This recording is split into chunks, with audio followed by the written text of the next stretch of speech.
హల్లెలూయా! దేవునికి స్తోత్రం. దేవుడైన యేసుప్రభు వారు ఈరోజు మనకు పరిశుద్ధ గ్రంథం నుంచి ఇస్తున్న వాగ్దానము సామెతల గ్రంథం 1వ అధ్యాయం 20వ వచనం.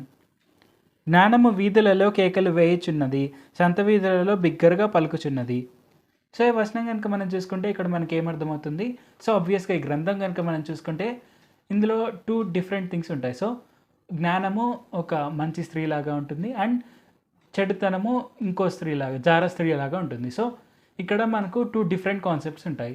సో మనము 31వ అధ్యాయంలో చూసుకుంటే ఆఫ్టర్ ఆల్ కల్మినేషన్ అంటే ఈ 30 చాప్టర్స్లో ఉండే మనకి ఏదైతే ఉందో జ్ఞానం గురించిన విషయాలన్నీ మనకు 31వ అధ్యాయంలో క్లియర్గా కనిపిస్తాయి. సో 31వ అధ్యాయంలో ఒక ఐడియల్ విమెన్ ఎలాగ జీవించాలో అనేది మనకు క్లియర్గా కనిపిస్తుంది. అంటే 31వ అధ్యాయంలో ఒక జ్ఞానం గల స్త్రీ ఎలాగ ఈ భూమిపైన జీవిస్తుంది అనే ప్రతి ఒక్క విషయం మనము క్లియర్గా తెలుసుకోవచ్చు. సో ఇక్కడ పర్టికులర్గా దేవుడైన యేసుప్రభు వారు స్త్రీని ఎందుకు ఎంచుకున్నారు అంటే మనము సంఘం కాబట్టి. సో ఆబ్వియస్గా మనం సంఘము దేవుడైన యేసుప్రభు వారు మనకు పెళ్లి విందులో జరిగేదేంటి, పరలోకంలో జరిగే పెళ్లి విందులో వివాహం జరుగుతుంది. అండ్ వివాహం ఎవరికి జరుగుతుంది?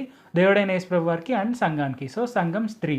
సో ఇక్కడ దేవుడైన యేసుప్రభు వారు ఏం మెన్షన్ చేస్తున్నారు అంటే సామెతల్లో మంచిగా ఉండే స్త్రీ ఎలాగా ఉంటుంది, జార స్త్రీ ఎలాగా ఉంటుంది, మనము ఎలాగ జార స్త్రీ నుంచి దూరంగా ఉండాలి, మంచి స్త్రీకి దగ్గరగా ఉండాలి. అంటే మనం ఎప్పుడు సంఘానికి ఎలాగ దగ్గరగా ఉండాలి, ఎప్పుడు మనము జార స్త్రీకి దూరంగా ఉండాలి అనేది క్లియర్గా మనకు మెన్షన్ చేయబడుతుంది. సో ఈ వచనంలో కనుక మనం చూస్తే జ్ఞానము బిగ్గరగా కేకలు వేస్తుంది, సంత వీధులలో బిగ్గరగా పలుకుచున్నది అని ఉంటుంది. అంటే ఆబ్వియస్గా మనం ఏం అర్థం చేసుకోవచ్చు? జ్ఞానము మనకు ఈజీగా అవైలబుల్గా ఉంది అని అర్థం చేసుకోవచ్చు. సో మనము దేవుడైన యేసుప్రభు వారు మనకు పరిశుద్ధాత్మనిచ్చారు అండ్ ఆయన మనకు పరిశుద్ధాత్మనిచ్చారు కాబట్టి మనము సంఘానికి చాలా దగ్గరగా ఉండవచ్చు. ఎప్పుడు మనము జ్ఞానానికి దగ్గరగా ఉండవచ్చు. సో మనం సంఘానికి ఎంత దగ్గరగా ఉంటే జ్ఞానానికి అంత దగ్గరగా ఉన్నట్టు అర్థం. సో ఆబ్వియస్గా మనం సంఘం నుంచి అనేకమైన జ్ఞానం పొందుకోవచ్చు. సో జ్ఞానం పొందుకోవడానికి మనం ఏం చేయాలి? దేవుడైన యేసుప్రభు వారితో సమయం గడపాలి. సో ఆబ్వియస్గా దేవుడైన యేసుప్రభు వారు మనకి ఇచ్చిన పరిశుద్ధాత్మ చెప్పే ప్రతి ఒక్క మాట మనం వినాలి. సో అలాగ వినడం వల్ల మనం జ్ఞానం గలవారమై ఉంటాము. అండ్ దేవుడైన యేసుప్రభు వారు కోరుకునేది కూడా అదే. దేవుడైన యేసుప్రభు వారు జార స్త్రీని వివాహం ఆడడానికి ఇష్టపడరు.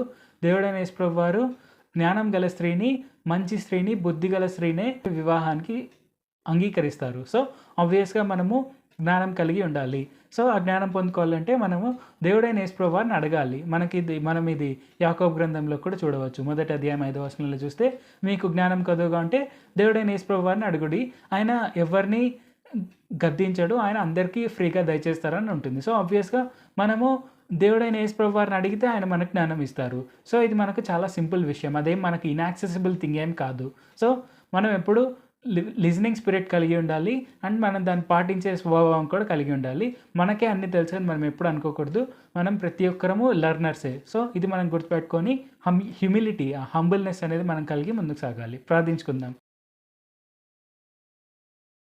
పరిశుద్ధ జీవాధిపతి జీవంగల దేవ యేసయ్య, ఈరోజు మీరు మాకు ఇచ్చిన ఈ వాగ్దానాన్ని బట్టి మీకే వందనాలు తండ్రి. మేము తప్పక జ్ఞానాన్ని పొందుకునేందుకు మేము ఎప్పుడు జార స్త్రీ వైపు వెళ్ళకుండా, అంటే మేము ఎప్పుడు చెడుతనం వైపు వెళ్ళకుండా మంచితనం వైపే జ్ఞానం కలిగి ఉండేందుకు సాయం చేయండి. అంటే సంఘం వైపే వెళ్ళేందుకు సాయం చేయండి.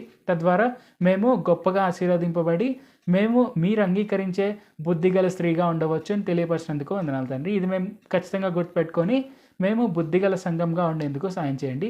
నజరేయుడైన యేసు నామములో ప్రార్థిస్తున్నాము తండ్రి. ఆమేన్. Thank you Jesus. దేవుడు మిమ్మల్ని ఆశీర్వదించును గాక.